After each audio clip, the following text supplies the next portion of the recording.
Aniq bilaman, O'zbekistonda bu mashinani juda ham ko'pchilik sevib ulgurgan. Butun oila uchun o'zining qulayliklari hamda zamonaviy dizaynini taqdim eta oladigan avtomobil Leapmotor C16. Asosiy xususiyatlari bilan tanishib chiqamiz.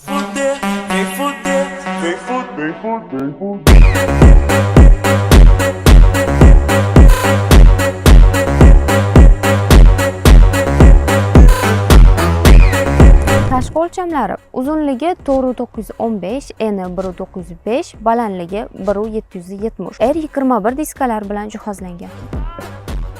Gibrid avtomobil elektrda 280, umumiy zapas hod esa 1200 km ga teng. Endilikda lidar datchik qo'shilgani hamda kameralar soni ko'paygani hisobiga navigatsiya hamda avtopilot yana ham yaxshiroq. Leapmotor modellari ichida o'lcham jihatdan eng katta bo'lgan 7 kishilik C16 da bagaj hajmi umumiy 1663 litr.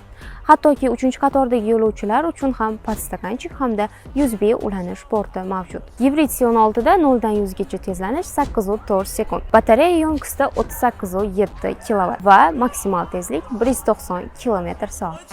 Eski versiyadan farqli ravishda endi eshik ruchkalari tashqariga chiqib turadi. Haydovchi tablosi yana ham kattalashgan o'lchamda 10.25 dyum, asosiy multimedia ekrani esa 14.6 dyum. Bar ostida esa muzlatgich joylashgan. Salon qismi to'liq nappa koja, 4 o'rindiqlarda massaj, isitish, sovutish funksiyalari mavjud.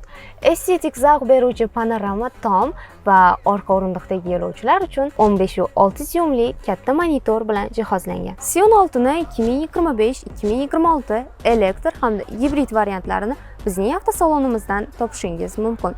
Shu va boshqa modellar sizga qiziq bo'lsa, call center raqamlarimizga qo'ng'iroq qiling. 3 yillik rasmiy kafolat bilan avtomobil xarid qilishga shoshiling.